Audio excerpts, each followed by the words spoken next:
બનાસકાંઠામાં બનાસ નદી અને સીપુમાં ગેરકાયદેસર ખનીજ ચોરીને લઈને અનેક ફરિયાદો ઉઠવા પામી છે। ત્યારે આ ખનીજ ચોરીને અટકાવવા સતત ભૂસ્તર શાસ્ત્રી ગુરપ્રીતસિંહની ટીમ તેમના માર્ગદર્શન હેઠળ દોડધામ કરી રહી છે।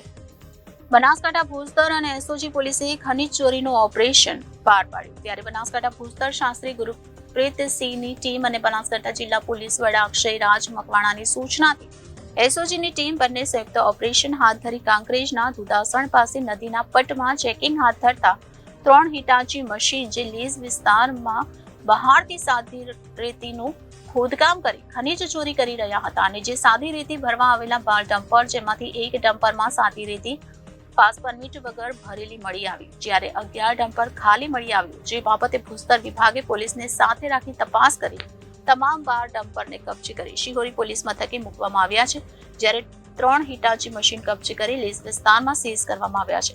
આમ કુલ ₹5 કરોડ ઉપરાંતનો મુદ્દામાલ કબજે કરી અને ગેરકાયદેસર ખનન થયેલ વિસ્તારની માપણી કરી દંડની કાર્યવાહી હાથ ધરી હતી।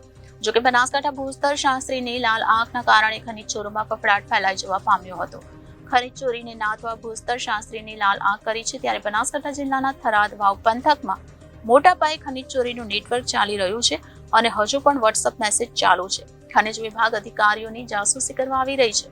બનાસકાંઠા ભૂસ્તર શાસ્ત્રી ગુરપ્રીતસિંહ બનાસકાંઠામાં આવ્યા ત્યારથી જ ખનીજ ચોરોમાં ફફડાટ ફેલાયેલો છે, પરંતુ ક્યાંક છાના કૂચકે ખનીજ ચોરી કરતા ખનીજ ચોરો પણ ઝડપવામાં ખાનગી વાહનોનો પણ ઉપયોગ કરાઈ રહ્યો છે અને આમ કોઈ પણ ભોગે જિલ્લામાં ખનીજ ચોરી અટકે એવા પ્રયાસ ભૂસ્તર શાસ્ત્રી દ્વારા કરવામાં આવી રહ્યા છે। Reporter Tanaji Rajput, Janadesh news, Banaskantha.